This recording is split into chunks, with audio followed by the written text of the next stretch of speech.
We live in a world of being busy, distractions everywhere, information overload, and other things that can cause us to lose our focus. In Focus the Basics, we will dig deeper into important topics. In this episode, let's look at dedication. Sunflowers are used for eating the seeds, oil, feeding birds, and decoration. Sunflowers normally grow up to about 10 feet tall, with one sunflower reaching over 30 feet tall. Sunflowers may come in different colors, such as yellow, red, orange, green, blue, pink, and other colors. The sunflower is the state flower of the state of Kansas and the national flower of the country of Ukraine. Young sunflowers will turn their heads with the sun before returning to their starting position overnight. This is to receive the most light for photosynthesis. A Smithsonian study showed the east side of the stem grows during the day, causing the head to turn west, while at night, the west stem grows, turning the sunflower back east. As the sunflowers mature, they mainly will face east, which is the warmest direction and attracts creatures like bees. A healthy sunflower may produce up to 2,000 seeds depending on its size from one seed. Before digging into the parable of the sower, let's look at some things gardeners look at.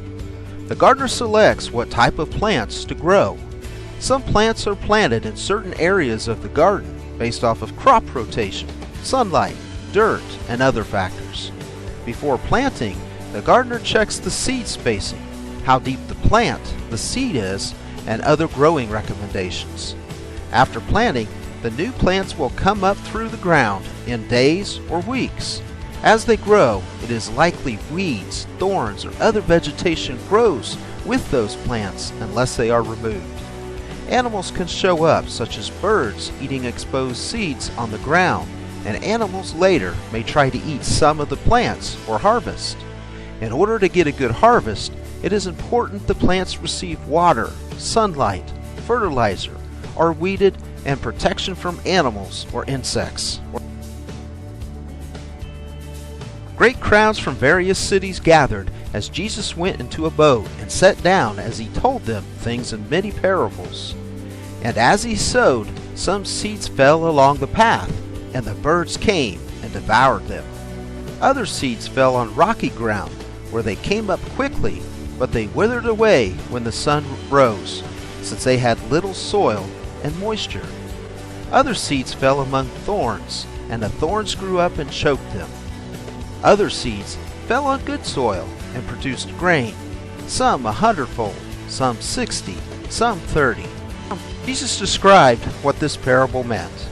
The sower sows the word of God. The seed on the path represents the evil one coming and snatching what has been sown in his heart when they don't understand it.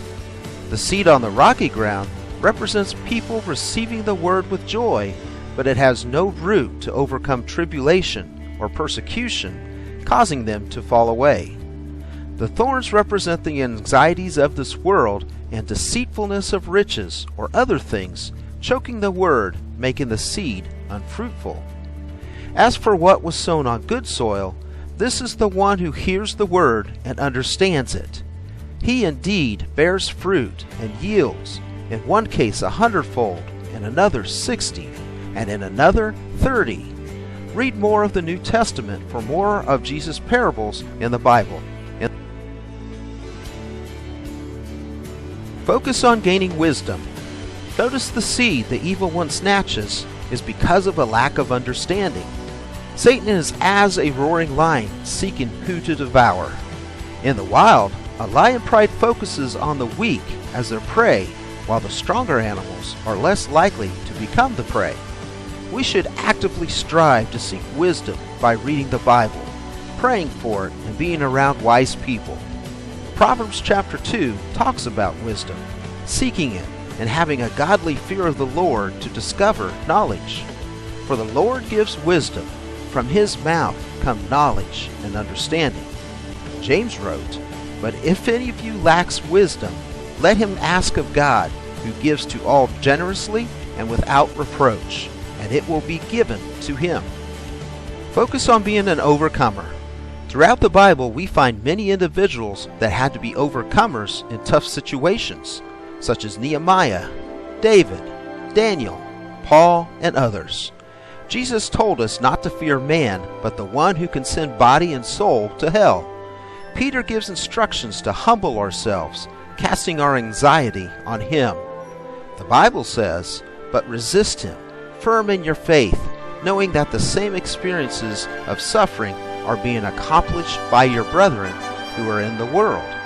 After you have suffered for a little while, the God of all grace, who called you to his eternal glory in Christ, will himself perfect, confirm, strengthen, and establish you. For whatever is born of God overcomes the world. And this is the victory that has overcome the world, our faith. Who is the one who overcomes the world? But he who believes that Jesus is the Son of God. Focus on Jesus. The series started by focusing on Jesus. Ultimately, that is the best focus point. Jesus is the one and only way to the Father. Do not love the world, nor the things in the world. If anyone loves the world, the love of the Father is not in him. For the mind set on the flesh is death, but the mind set on the Spirit is life and peace. Don't let the things of this world choke your faith. Stay focused on Jesus and his Word. Focus on producing fruit. But the seed in the good soil, these are the ones who have heard the Word in an honest and good heart, and hold it fast, and bear fruit with perseverance. Paul told the Colossians this, "For this reason also, since the day we heard of it, we have not ceased to pray for you, and to ask that you may be filled with the knowledge of his will in all spiritual wisdom and understanding, so that you will walk in a manner worthy of the Lord, to please him in all respects, bearing fruit in every good work, and increasing in the knowledge of God, strengthened with all power according to his glorious might, for the attaining of all steadfastness and patience joyously. For just as the body without the Spirit is dead, so also faith without works is dead." Wrapping up, we've looked at sunflowers and gardening. We've looked at the parable of the sower Jesus taught about being in good soil. Our focus points are gaining wisdom, being an overcomer, Jesus, and producing fruit. Throughout the centuries, God has used people to spread his gospel throughout the world. One of the most impactful individuals spreading the gospel was Billy Graham.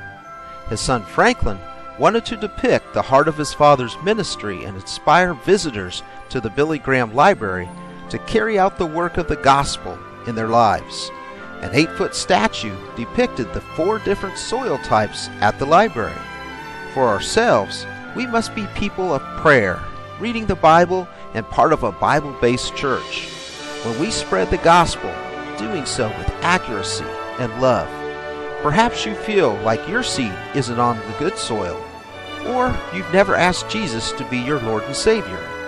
Jesus loves you, and his gift to you is salvation if you ask for it and follow him. To do that, make today your day of salvation by clicking on the salvation prayer video to shortly follow. God bless you. He hideth my soul in the cleft of the rock that shadows a dry, thirsty land. He hideth my